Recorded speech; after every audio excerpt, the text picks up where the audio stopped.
नवापूर तालुक्यातील विसरवाडी पोलिसांनी प्रतिबंधित सुगंधित तंबाखूच्या अवैध वाहतुकीविरोधात मोठी कारवाई करत 30,40,000 रुपयांचा मुद्देमाल जप्त केला आहे। या कारवाईत 15,40,000 रुपयांचा प्रतिबंधित सुगंधित तंबाखू आणि 15 लाख रुपये किमतीचा आयशर मालवाहू वाहन क्रमांक DD01F9752 जप्त करण्यात आला। या कारवाईमुळे अवैध तंबाखू तस्करांचे धाबे दणाणले असून परिसरात मोठी खळबळ उडाली आहे। पोलिसांना मिळालेल्या गुप्त माहितीनुसार गुजरात राज्यातून महाराष्ट्रात विक्रीसाठी प्रतिबंधित सुगंधित तंबाखूची वाहतूक केली जात असल्याची माहिती मिळाली होती। त्यानुसार धुळे सुरत राष्ट्रीय महामार्गावरील समेच्या राजस्थानी हॉटेल परिसरात सापळा रचून संशयित आयशर वाहन अडवण्यात आले। वाहनाची तपासणी केली असता त्यामध्ये मोठ्या प्रमाणात प्रतिबंधित सुगंधित तंबाखूचा साठा आढळून आला।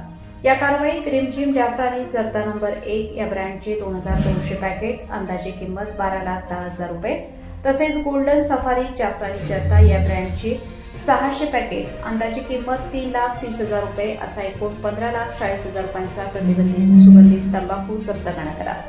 या पॅकेटवर उत्पादकाचे नाव व पत्ता नमूद नसल्याचेही तपासात आढळून आले। या प्रकरणी सलीम बच्चू खान राहणार पाटोली, जिल्हा बाडमेर, राजस्थान याला ताब्यात घेण्यात आले असून त्याच्या विरुद्ध अन्न सुरक्षा व मानके तसेच भारतीय न्याय संहिता BNS मधील कलम 123, 223, 274 व 275 नुसार गुन्हा दाखल करण्यात आला आहे।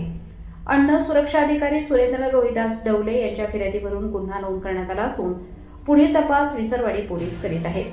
दरम्यान विसरवाडी पोलिसांनी केलेल्या या कारवाईचे सर्व स्तरातून स्वागत होत असले तरी अवैध गुटखा व प्रतिबंधित सुगंधित तंबाखूची तस्करी रोखण्यासाठी अशाच प्रकारच्या कारवाया सातत्याने होणे आवश्यक असल्याची भावना नागरिकांमध्ये व्यक्त होत आहे।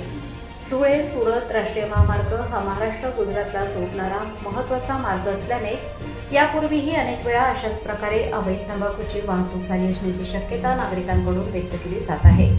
त्यामुळे संबंधित प्रशासनाने डोळेझाक न करता महामार्गावर नियमित नाकाबंदी, वाहनांची कसून तपासणी आणि सतत गस्त घालण्यावर भर द्यावी अशी मागणी होत आहे।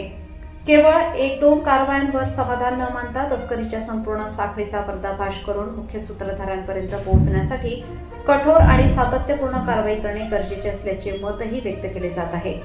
विसरवाडी पोलिसांची ही कारवाई निश्चितच कौतुकास्पद असली तरी अशाच प्रभावी आणि नियमित कारवाया सुरू राहिल्यास अवैध गुटखा व प्रतिबंधित तंबाखू तस्करीला मोठ्या प्रमाणात आळा बसेल आणि कायद्याचा धाक अधिक मजबूत होईल अशी अपेक्षा नागरिकांकडून व्यक्त होत आहे। रईस शेख, विसरवाडी।